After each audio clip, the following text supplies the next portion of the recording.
밤사이 제네바에서 열린 WTO 일반 이사회에서 우리 정부 대표단은 일본의 수출 규제가 정치적 동기에서 비롯된 부당한 조치라는 점을 알렸습니다.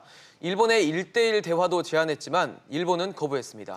날로 심화되는 일본과의 갈등을 어떻게 풀어야 하는지 전문가와 이야기 나눠보겠습니다. 오늘 이슈날에서도 여러분들의 다양한 의견 들어보겠습니다. 100원의 이용료가 있는 샵 3698 유료 문자로 여러분의 의견 많이 보내주시기 바랍니다. 그럼 도움 말씀 주실 분 소개하겠습니다. 한신대 일본학과 하종문 교수입니다. 어서 오십시오. 어서 오세요. 안녕하세요.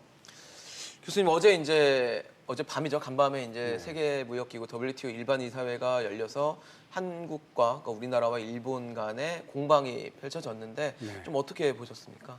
생각보다는 다른 나라들 아무도 의견을 제시하지 않았다고 그러니까요. 들었습니다. 그런 면에서는 양국이 그야말로 격돌하는 느낌이었습니다만 생각보다 파장은 그렇게 크지 않았던 것 같고요.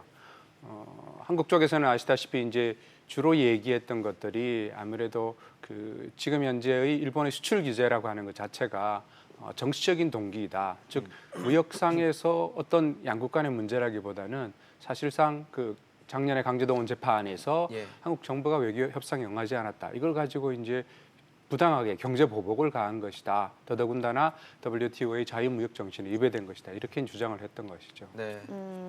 뭐 또 우리 정부가 그 1대1 협의를 하자고 제안을 했는데 일본에서 묵묵부답이었단 말이죠. 그러면은 사실 일본 쪽에서는 이게 문제 해결의 의지가 있는 건지에 대해서 여러 가지 또 시각이 제기가 되고 있는데 일본의 속내를 어떻게 평가해 볼 수 있을까요? 일단 WTO에서는 적어도 문제 해결을 위한 입구조차도 제공할 여지가 없다. 그러니까 WTO 자체는 어차피 양국의 의견을 그냥 교환하는 정도이고요. 어떻게 보자면 일본에서는 아직까지 그 화이트리스트라고 얘기되는 본격적인 제재에 들어간 게 아니기 때문에 어쨌든 자신들이 유리한 입장에서 한국과의 외교 협상을 하더라도 자신들이 유리한 고지에서 하기 위해서는 WTO 정도는 그야말로 전초전도 아닌 그야말로 그냥 지역적인 그 양국의 입장을 밝히는 정도의 전략이기 때문에 당연히 일본 정부는 한국이 요구하는 로드맵을 따라올 이유는 없다고 판단한 것이겠죠.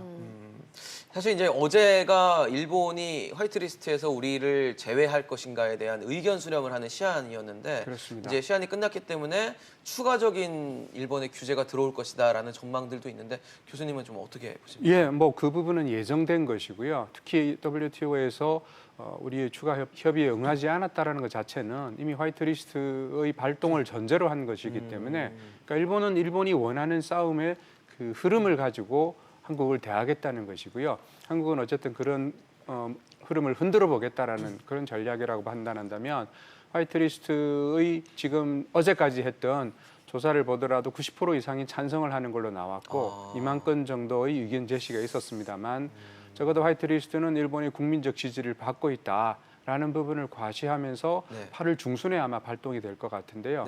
발동될 때까지 다시 일종의 이제 한국의 사정이 어떤지 그리고 일본 내부의 동향까지 살피면서 구체적으로 그 화이트리스트가 작동을 하게 되면 물자들이 구체적으로 이제 수출 규제를 어떻게 할 것인가가 걸리거든요. 이 부분을 가지고 이제 한국을 저울질하는 그런 모양새라고 볼 수 있겠습니다. 네, 2003년에 이제 일본이 우리나라를 화이트리스트에 넣어줄 때 그 이유로 달았던 것에서 현재 상황과 비교했을 때 어떤 게 좀 달라졌다라고 볼 수 있나요? 2003년하고 달라진 거는요. 일단은 경제 규모가 양국이 엄청나게 달라졌고 그때 상황에서는 일본이 과거사 문제 전반적으로 위안부 문제를 포함해서 조금은 여유가 있었습니다. 아시다시피 독도 문제를 아주 충돌하기 전이었고요. 그러니까 그런 면에서 보자면 2003년에 적어도 일본은 한국이 경제적으로 성장해 오더라도 일본의 산업을 뒷받침하는 그렇게 버겁지 않은 상대로 판단했을 것 같고요. 2018년, 19년에 들었으면은 일본은 이미 이제 중국한테 세계 2위의 경제력을 물려줬고요. 당연히 이제 IT 부분에서는 아시다시피 이제 삼성이나 SK 하이닉스 같은 그런 그룹들이 일본을 능가한 상태이기 때문에 2003년과 비교한다면 지금은 엄청나게 달라진 거죠.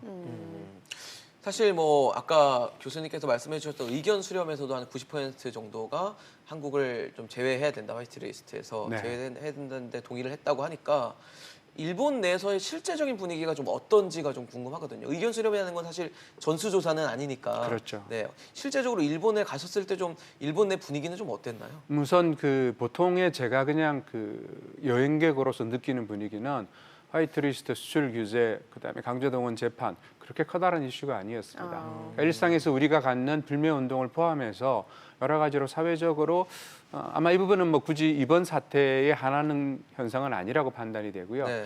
다만 이제 쭉 확인하셨듯이 일본의 매스컴이라든지 이른바 여론 주도층에서는 적어도 강제동원 재판의 문제는 한국이 잘못이 있다고 하더라도 예. 수출 규제라고 하는 그 경제보복 카드를 꺼내는 것은 결국 일본에게도 일본의 기업에도 손해가 된다.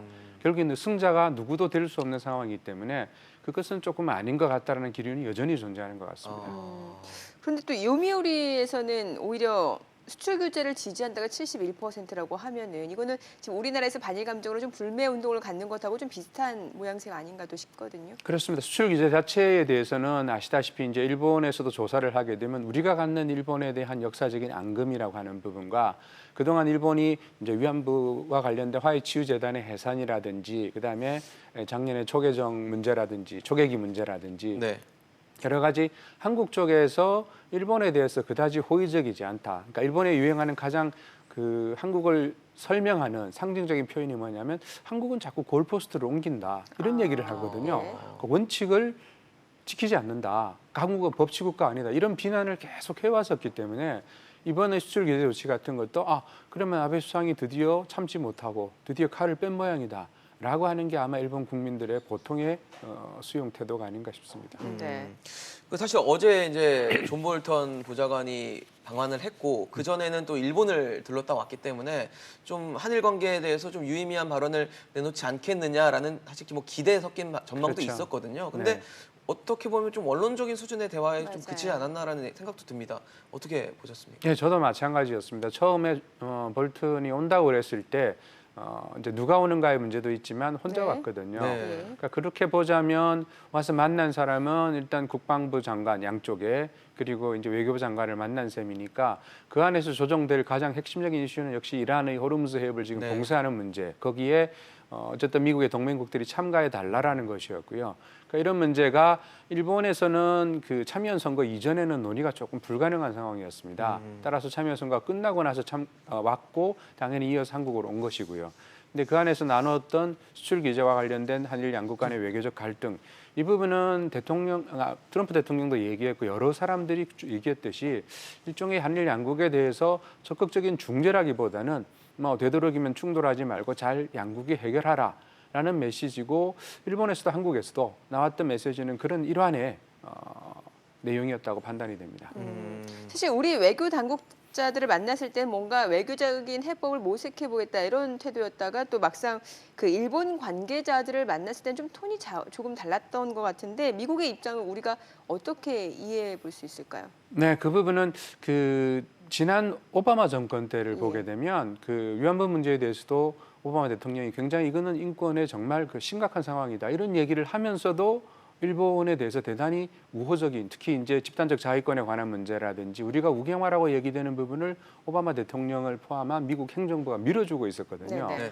그러니까 그런 면에서 미국의 국익을 실현하기 위한 동맹의 관리 차원에서 양쪽에 필요한 부분들을 이렇게 맞장구를 쳐주는 느낌 그런 거였다면 지금 트럼프 행정부는 완벽하게 미국의 국익 내용에서 경제적인 이득만을 따지고 있습니다.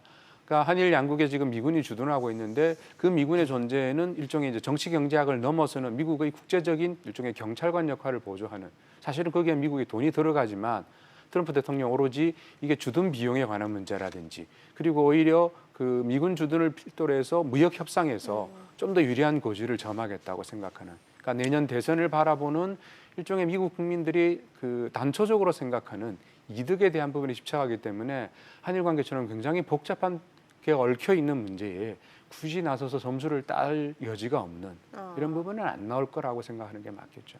예. 그럼 우리로서는 미국의 어떤 중재라든지 이런 도움을 받을 여지가 사실 거의 없다고 봤을 때 네. 우리가 좀 우방국의 도움을 받을 수 있는 뭐 케이스가 있을까요? 다들 뭐 복잡한 관계에 사실 얽혀 있기 때문에 섣불리 나서지 못할 거 아니에요.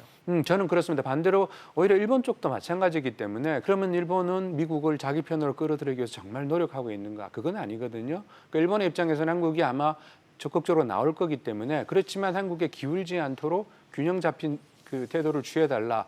이 정도 주문을 했다고 한다면 마찬가지로 우리도 그런 정도의 선에서 하는 것이 이른바 가성비가 좋은 외교가 아닐까 그런 생각이 듭니다. 네. 자, 당장 이제 8.15 광복절 기념식에서 이제 문 대통령이 어떤 기념사의 내용을 넣을지 이 부분도 되게 초미의 관심 아니겠습니까? 또 그렇습니다. 중요 분수령이 될 거라는 그런 전문가들의 시각도 많거든요.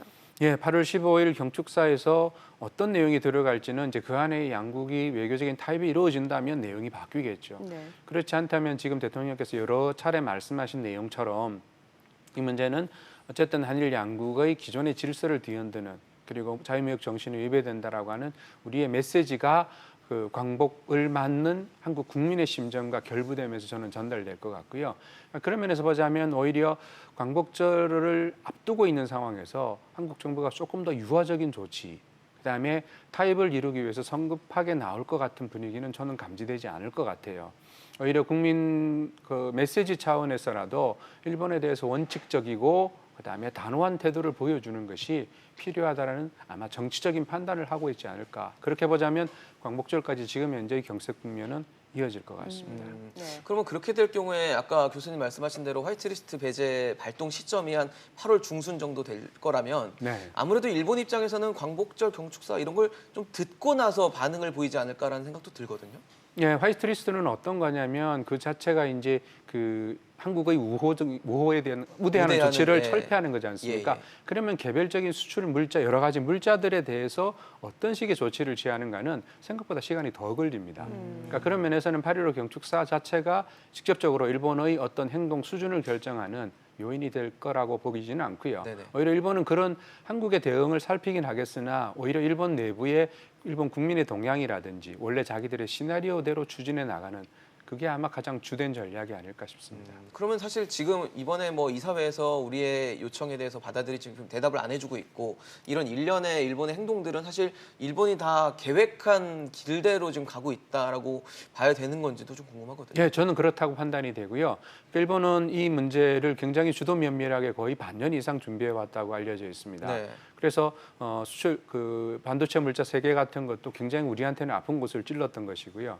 그렇게 보자면 그 세계가 일종의 향후 도래할 사태가 얼마나 심각한 것인가를 한국과 세계에 알려준 것이라면 향후에 이제 그 화이트리스트에 제외했을 때 어떤 부품에 대해서 어떻게 할 것인가는 그야말로 아직까지 전혀 공개된 바는 없습니다만 네. 준비된 시나리오대로 그대로 착착 진행하는 쪽으로 해서 한국의 양보를 요구하는 압박하는 쪽으로 나오지 않을까 그렇게 봐야겠죠.